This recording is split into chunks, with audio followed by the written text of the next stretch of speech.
All right, good morning, everyone. I'm gonna kick us off here with a quick hit on the work that we're doing with travel time delay in work zones throughout Vermont. Quick shout out to my colleague, Jim Sullivan, who's hiding over here in the wings from the UVM TRC.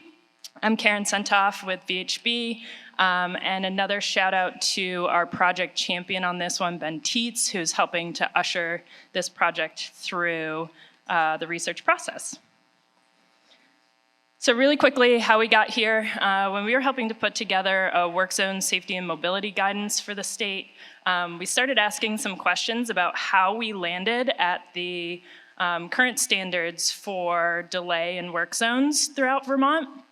And when we asked those questions, we continued to have more questions and not a lot of answers as to how we got to an appropriate threshold for delay. And that sort of prompted the Work Zone Technical Committee to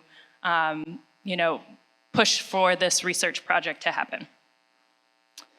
The objectives here are really to measure delay throughout work zones in Vermont, different types of work zones, quantify those delays, and then really understand what is the best measurement of delay and how can we rope that into some standard operating procedures for how we do this work into the future.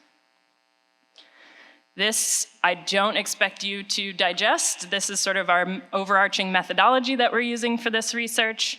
We'll dig into a couple of pieces here.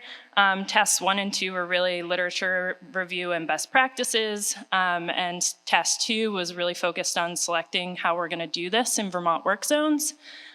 So we landed at, we're gonna measure travel time, average speed and volume and capacity using radar and Bluetooth technology. Again, our overarching methodology, happy to speak more to that at our poster session later today.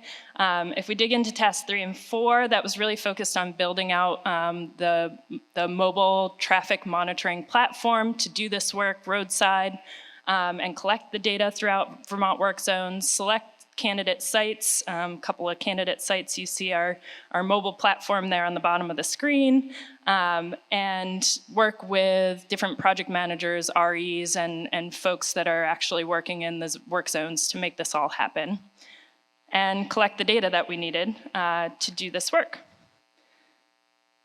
And finally, some next steps. We're working on tasks 5 and 6. Happy to speak more to that at our poster, but really focused on wrapping up our data collection and digging into the post-processing of this data to hopefully inform standard operating procedures and appropriate delay thresholds going forward for Vermont work zones.